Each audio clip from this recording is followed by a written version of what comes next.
श्री रामचंद्राभ्याम नमः। आज हम गीता के 66वें श्लोक से प्रारंभ करते हैं। 66वां श्लोक है, नास्ति बुद्धिर्युक्तस्य न चायुक्तस्य भावना न च भावतः शांतिर अशांतस्य कुतः सुखम। इसका अर्थ क्या है? पहले इसका शाब्दिक अर्थ समझने का प्रयास करते हैं। इसका शाब्दिक अर्थ है, न जीते हुए मन और इंद्रियों वाले पुरुष में निश्चयात्मक बुद्धि नहीं होती और उस अयुक्त मनुष्य के अंतःकरण में भावना भी नहीं होती तथा भावनाहीन मनुष्यों को शांति नहीं मिलती और शांति रहित मनुष्य को सुख कैसे मिल सकता है। अब इसको थोड़ा और विस्तृत समझने का प्रयास करते हैं, इसके कुछ बिंदुओं को समझने का प्रयास करते हैं। यहाँ पर एक शब्द आया सुख। सुख सभी चाहते हैं, सुख की बहुत डिमांड है। तो सुख कहाँ से मिलेगा? सुख मिलेगा शांति से। पहले शांति मिलेगी, शांति के बाद सुख मिलेगा। अब शांति कहाँ से मिलेगी? तो शांति तभी मिल सकती है जब निष्काम भाव हो, बदले का भाव नहीं हो। मैं ये करूँगा तो मुझे ये प्राप्त हो जाएगा, ऐसा भाव नहीं हो। और ऐसा भाव कब नहीं होगा? जब हमारी बुद्धि एक निश्चय वाली होगी, निश्चयात्मक बुद्धि होगी, व्यवसायिक बुद्धि होगी तब। और ऐसी बुद्धि प्राप्त करने के लिए मन और बुद्धि को संयमित करना पड़ेगा, संयम में लाना पड़ेगा, उनको कंट्रोल करना पड़ेगा। ये है। यहां पर एक बात आई है, कर्म योग में मन और इंद्रियों का संयम करना मुख्य होता है। क्योंकि कर्मयोग की चर्चा चल रही है, इसके बाद में अध्याय 3 लग जाएगा जिसका नाम ही कर्मयोग है। हमने लगभग 50वें श्लोक तक सांख्य योग को देखा है, अब कर्मयोग देख रहे हैं हम। तो जो कर्मयोग है, इस कर्मयोग में मन और इंद्रियों का संयम करना मुख्य है और विवेक पूर्वक, ध्यान पूर्वक, बुद्धि पूर्वक संयम किए बिना कामना नष्ट नहीं होती, इच्छाएं नहीं मरती है। इच्छाएं अमर बेल जैसी है, थोड़ा सा भी पानी लगने पर पुनः जीवित हो जाती है, ऐसा इसका माना जाता है। तो विवेक पूर्वक संयम करना पड़ता है, तब जाकर के इच्छाएं नष्ट होती है। केवल परमात्मा की प्राप्ति ही करना है मनुष्य जीवन का जो लक्ष्य है। जो मनुष्य किस लिए आया है, मनुष्य जन्म लेकर के किस लिए आए हैं? तो कहीं ना कहीं परमात्मा की प्राप्ति करनी है, भगवान को प्राप्त करना है। ऐसा एक निश्चय, ऐसा एक निश्चय वाली जो बुद्धि है, एक स्थायित्व वाली बुद्धि है, वो जब तक नहीं होगी तब तक कल्याण नहीं होगा। और बुद्धि यदि असंयमी रही तो, असंयमी बुद्धि वाले को, जिसके मन और बुद्धि में संयम नहीं है, उसको भगवान मिलते ही नहीं। क्यों नहीं मिलते? क्योंकि वो चाहता क्या है? वो चाहता है मान सम्मान, वो चाहता है सुख, वो चाहता है भोग, वो चाहता है धन। इसलिए इन चीज़ों को चाहने वाले व्यक्ति की बुद्धि अव्यवसायिक, अनिश्चय वाली होती है, इसलिए इनको भगवान नहीं मिलते हैं। इसके लिए क्या करना है? तो इसके लिए मन में विचार करना है कि मैं साधक हूँ और साधन करना ही मेरा काम है। मेरा मन वश में हो जाता है पर वश में हो नहीं रहा है। अब यहाँ पर क्या है, यदि आप ऐसा विचार करोगे कि मैं साधक हूँ, साधक करना ही मेरा मुख्य भाव है, तो फिर तो आपका मन नियंत्रित हो जाएगा, आपका मन वश में हो जाएगा। वश में करना नहीं पड़ता है, वश में हो जाएगा, ऐसा है। फल की इच्छा, कामना, आसक्ति आदि का त्याग करना पड़ेगा। ऐसी भावना नहीं होती कि, ऐसी भावना न होने से बुद्धि निश्चयात्मक नहीं होती, ध्येय स्थिर नहीं है, एक लक्ष्य नहीं है, अनेक लक्ष्य है। मैं ये भी कर लूँ, मैं वो भी कर लूँ, मैं वो भी कर लूँ, मैं दुकानदारी भी कर लूँ, मैं खेती भी कर लूँ, मैं ये भी कर लूँ, मैं हर प्रकार से काम कर लूँ, तो व्यक्ति सफल नहीं होगा। एक ध्येय रखने से, एक कार्य का निश्चय करने से, वो कोई सा भी कार्य हो, यदि ऐसा एक ध्येय हो रखेगा तो व्यक्ति आर पार हो सकता है, वो सफल हो सकता है। ऐसा फिर कुछ चीज़ें और भी है। कर्तव्य पालन में, काम करने में दृढ़ता न रहने से असंतुष्टि पैदा हो जाती है। एक कार्य कर रहे हैं परंतु उसमें दृढ़ रह नहीं पा रहे, उसको समय दे नहीं पा रहे, वो जितना उसमें त्याग चाहिए, जितनी जो जो उसके रिक्वायरमेंट है पूरी कर नहीं पा रहे हैं, नहीं कर पा रहे हैं, तो अशांति का भाव पैदा हो जाता है। और बाहर से कितने ही अनुकूल भोग आदि मिल जाए तो भी हृदय की हलचल नहीं मिटती भी, और हृदय की हलचल नहीं मिटती, सुखी नहीं हो सकता। अब वास्तव में तो यहाँ पर सुख की बात है, तो सुख की बात एक बार महर्षि वेदव्यास जी का एक उदाहरण है। महर्षि वेदव्यास जी के मन में हुआ कि मैंने वेद पढ़े, मैंने ब्रह्मचर्य का पालन किया, मैंने शास्त्र पढ़े, 18 उपनिषद सबको पढ़ लिया, धर्म न्याय मीमांसा सब पढ़ लिया, परंतु इसको मैं शिष्यों को सिखाऊं कैसे? एक लक्ष्य शिष्यों को सिखाना है, पर सिखाई कैसे? बोले उसके लिए किसी ग्रंथ की रचना करनी पड़ेगी। अब ग्रंथ की रचना करनी पड़ेगी तो कौन करे? इतनी मतलब उसको लिख सके और मैं पढ़ा सकूं, इतनी जल्दी कौन कर सकता है? तो ये ब्रह्मा जी के पास जाते हैं। ब्रह्मा जी जो हमेशा वेदों का अध्ययन ही करते रहते हैं, जिनके 4 मुख है, उनके अन्य मुख तो बस वो वेदों का अध्ययन करने में ही लगे रहते, जाप में ही लगे रहते हैं, जिनकी महिमा अपरंपार है, उनके पास गए और पूछा, बोले प्रभु जो मैंने मन के अंदर जो ग्रंथ को बनाया है उसको लिखने वाला कौन है? तो प्रारंभ में ब्रह्मा जी ने भी यही सोचा होगा कि लिखने में क्या है, कोई भी लिख देगा, तुम्हारे बहुत सारे एक से एक विद्वान शिष्य हैं। परंतु नहीं, जो संयमी हो, जो बुद्धिमान हो, जिसकी बुद्धि अपरंपार हो, जो उन श्लोकों का अर्थ समझ सके, वो सत्य प्रमाणित हो, सत्य असत्य का विचार कर सके, ऐसा कोई श्रेष्ठ व्यक्ति जो निष्काम भाव से और जो इस कार्य के लिए योग्य हो, ऐसे व्यक्ति की तलाश। तो बोले ऐसा तो व्यक्ति एक ही है जिनका नाम है गणेश जी। आप गणेश जी का आह्वान कीजिए, वो लिखेंगे।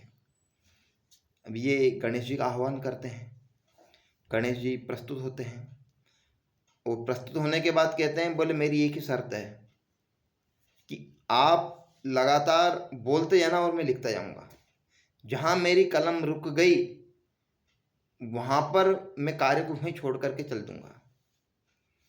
व्यास जी भी सोचते हैं चलो ठीक है, परंतु मेरी भी एक शर्त है कि आप बिना सोचे समझे मत लिखना, उस पर विचार कर लेना कि हाँ जो आपने लिखा है वो सही है, उसको फिर से अल्टा पलटा नहीं करना पड़े, फिर से उसका निरीक्षण नहीं करना पड़े, फिर से उसमें अशुद्धि ना निकले। गणेश जी बोलते ठीक है। अब वेदव्यास जी बोलना प्रारंभ करते हैं, गणेश जी लिखना प्रारंभ करते हैं। लगातार ये क्रम चलता जाता है। तो बहुत बार ऐसी स्थिति आने लगी कि वेदव्यास जी के पास श्लोक खत्म हो जाते थे, तो वो एक कठिन श्लोक बना देते थे, जिसका भाव थोड़ा विचार करने पर, थोड़ा गहन मंथन करने के बाद ही उसके भाव को ग्रहण किया जा सकता है। सामान्य अर्थ उसका ग्रहण नहीं किया जा सकता। जब ऐसे श्लोक आते थे तो गणेश जी को विचार करना पड़ता था कि अच्छा ये सही है कि नहीं है, अच्छा ऐसा ऐसा ऐसा। तो इतनी देर में वेदव्यास जी और भी बहुत सारे श्लोक बना लेते थे। जब संपूर्ण ग्रंथ तैयार हो गया तब वेदव्यास जी कहते हैं इस संपूर्ण ग्रंथ में करीब 8000 श्लोक ऐसे हैं जिनका अर्थ मैं जानता हूं और उनके पुत्र सुखदेव जी भी जानते हैं, गणेश जी भी जानते हैं। गणेश जी ने सोच विचार करके लिखा है, परंतु संजय जैसा महाज्ञानी व्यक्ति भी इन श्लोकों का अर्थ जानता है कि नहीं जानता, उसमें संशय है। तो महाभारत जो ग्रंथ है, महाभारत ग्रंथ में बहुत सारे ऐसे श्लोक मिलेंगे जो कि बड़े दिव्य है। उनका अर्थ हम जब करते जाएंगे विचार करते हैं, जितनी बार विचार करेंगे उतनी बार उनके नए अर्थ मिलेंगे। ऐसा कहते हैं कि हर 10वां श्लोक कठिन है। अब गीता में 700 श्लोक है, 70 श्लोक इसके अंदर भी ऐसे होंगे, निश्चित होंगे जो कि अति काठिन्य वाले हैं। कहीं न कहीं संजय के संवाद में आए होंगे, अथवा अर्जुन के प्रश्नोत्तरों के मध्य कोई ऐसा श्लोक आया होगा जो कि सामान्य श्लोक नहीं है, उनका अर्थ बहुत ही विवेचित है। इसीलिए यदि इसको समझना है, महाभारत को समझना है, वास्तव में उद्धार चाहते हैं, तो हमें क्या करना पड़ेगा? तो हमें एक जो प्रथम श्लोक को समझना पड़ेगा कि नारायणं नमस्कृत्य नरं चैव नरोत्तमं देवीं सरस्वतीं व्यासं ततो जयमुदीरयेत्। अर्थात ये भगवान नारायण को, उनके सखा रूप अर्जुन को और मन की व्याधियों को मिटा देने वाले,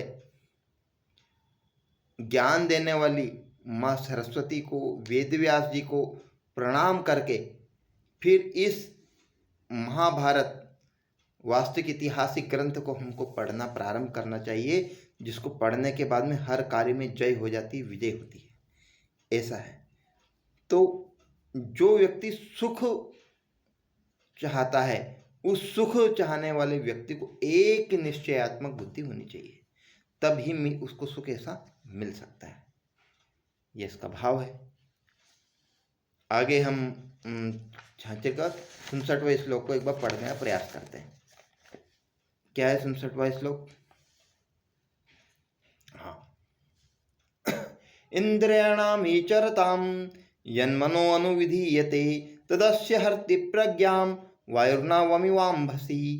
अर्थात जैसे जल में चलने वाली वायु नाव को हर कर ले जाती है, उसकी दिशा परिवर्तित कर देती है, वैसे ही विषयों में विचरती हुई इंद्रियों में से मन जिस इंद्री के साथ रहता है, वह ही एक ही इंद्री इस अयुक्त पुरुष की बुद्धि को हर लेता है।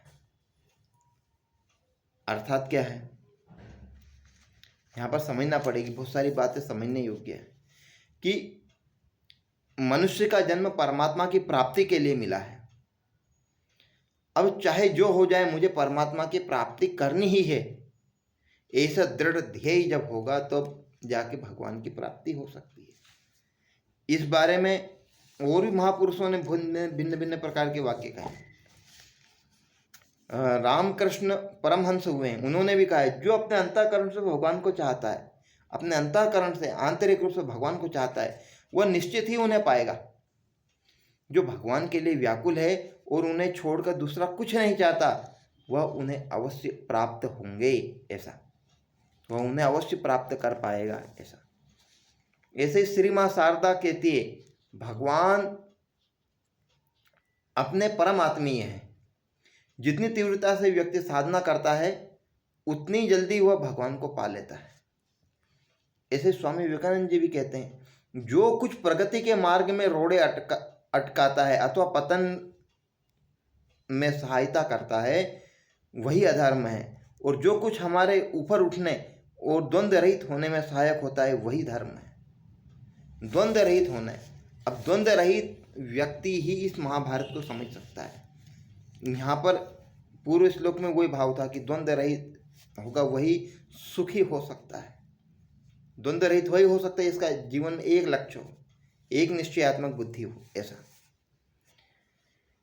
फिर इंद्रियां जिन विषयों में विचरती है, जो मन की इंद्रियां कितनी? 5 इंद्रियां हैं। ये जिन विषयों में विचरती है, उन विषयों में से मन जिस विषय में खींच जाता है, रस लेने लगता है, वह अकेला मन ही बुद्धि को हर लेता है।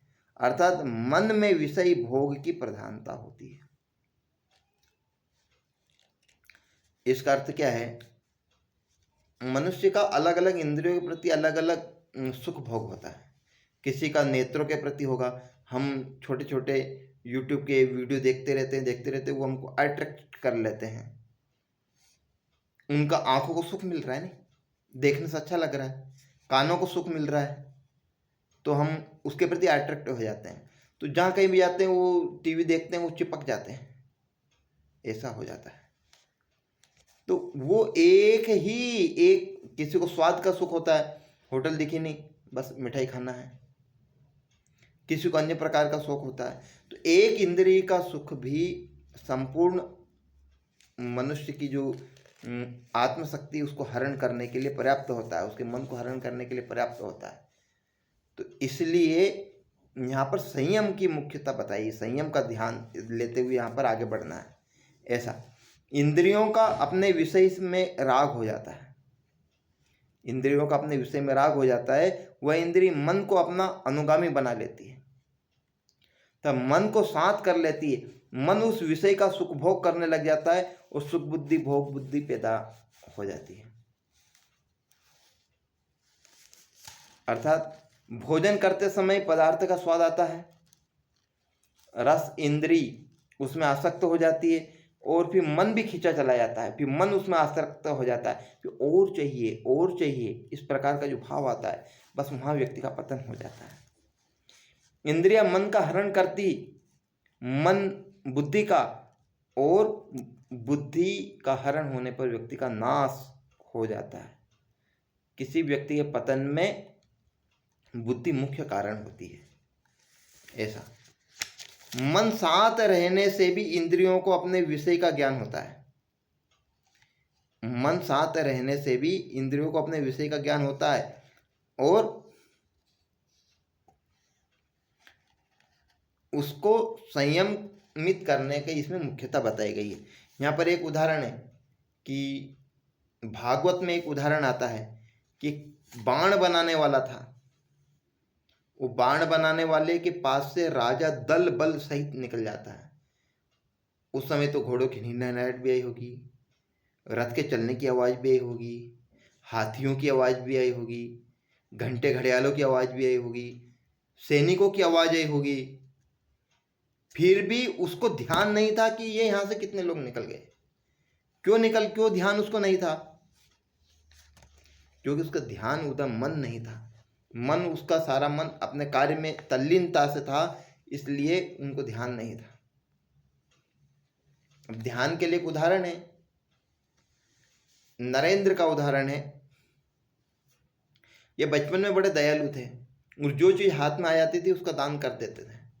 कभी कंबल दान कर दिया, कभी साड़ियाँ दान कर दी, कभी फल दान कर दिए। एक बार कुछ साधु संतों का समूह आया और उन्होंने बोला भिक्षाम देही, बोले सबसे पहले नरेंद्र को बंद करो, जो आएगा हाथ में दान कर देगा, तो इसको ऊपर वाले कमरे में बंद कर दो। अब ऊपर वाले कमरे में इसको बाहर से उसका लॉक कर देते हैं, ताला लगा देते हैं। तो क्या करते हैं, इशारों से बुलाते हैं उन साधु संतों को, इधर आओ इधर आओ इधर, और खिड़की से उनको दान कर देते हैं। कारण क्या है? कारण एक ही है कि मन जब एक निश्चयात्मक होगा, बुद्धि एक निश्चय वाली होगी, तो व्यक्ति किसी भी परिस्थिति में कोई सा भी कार्य कर सकता है, ऐसा सामर्थ्य उसके अंदर आ जाता है। ऐसा आगे उस श्लोक को हम आगे जानने का प्रयास करेंगे। इसके लिए जय श्री राम।